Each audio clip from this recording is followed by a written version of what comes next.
Uganda is next-door neighbors to the best coffee on the planet. And yet the odds are you haven't even heard of Ugandan coffee. Why is that? Why is their coffee so hard to find? And what would it take to change all that? We'll find out today. We're sharing 5 unbelievable Ugandan coffee facts. Let's kick it off with Ugandan coffee fact number 1. Uganda has the 3rd best coffee in the world. If you believe coffee tasting professionals, and just about anyone who's ever had a cup of coffee, Ethiopia is home to the world's best coffee, the legendary birthplace of coffee. It seems Ethiopian producers have used that time to perfect their coffee production process. Given the geographic similarities, it may not surprise you that another major coffee producer you've heard of, Kenya, is in 2nd place. In 3rd and beating out coffee powerhouses like Colombia, Honduras, and Guatemala, Uganda. So why haven't you tried it before? That brings us to Ugandan coffee fact number 2. Uganda exports the most coffee in Africa. Coffee exports are measured in 60-kilogram bags. And for 2021, Uganda exported 6.26 million bags, putting them ahead of Ethiopia, the world standard for coffee. More than Kenya, more than Rwanda, and more than Tanzania. All places whose coffee you've probably tried and enjoyed. But as anyone who's ever been to McDonald's knows, quantity doesn't necessarily mean quality. So we've seen that Uganda has coffee quality 3rd place in quantity, 1st place in Africa. So what do Ugandans think about coffee? That takes us to Ugandan coffee fact number 3. Ugandans drink almost none of their coffee. On a research trip last year on coffee tourism in Uganda, we encountered these Uganda coffee anecdotes. And then we got the facts to back them up. Ethiopia actually produces more coffee than Uganda. Wait, but I just said Uganda exports more coffee. How can that be true? Because Ethiopia, the birthplace of Arabica coffee, has much higher domestic coffee consumption in Uganda. In other words, they drink a lot more coffee.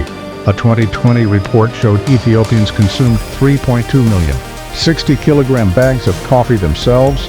By comparison, Uganda consumed just 244,000 bags, less than 8% of Ethiopia's total, and as of now current, domestic consumption for coffee in Uganda currently stands at just 5%. So what do the disconnect between coffee consumption and coffee popularity have to do with each other? That brings us to Uganda coffee fact number 4. Coffee is not grown on large plantations in Uganda.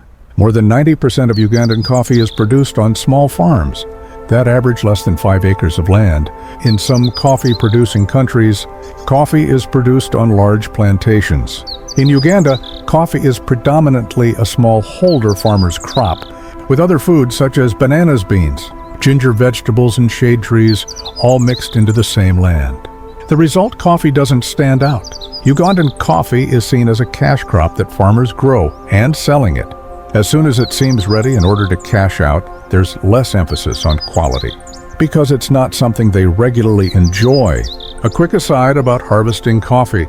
Coffee trees produce berries called coffee cherries that turn bright red when they're ripe and ready to pick.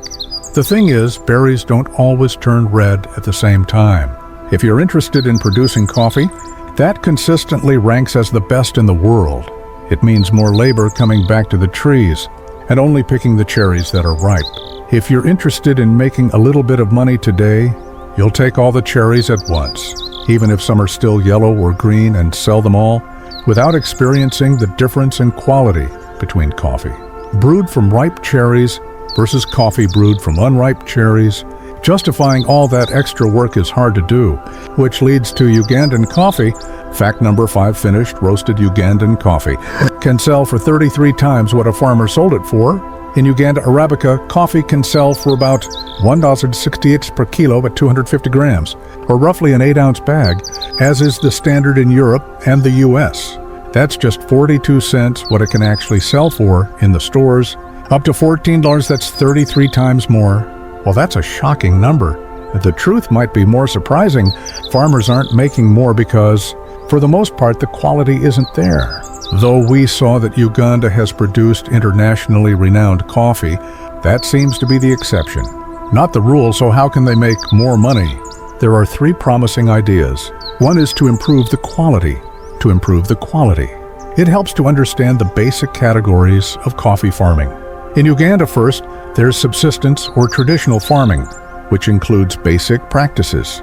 employs families, there's improved, which has more inputs and good agricultural practices, including some pest management, but not too much, and recommended, which is an even higher standard. There are, of course, also commercial coffee plantations, which are coffee on estates of 50 acres or more, where coffee is the only crop grown.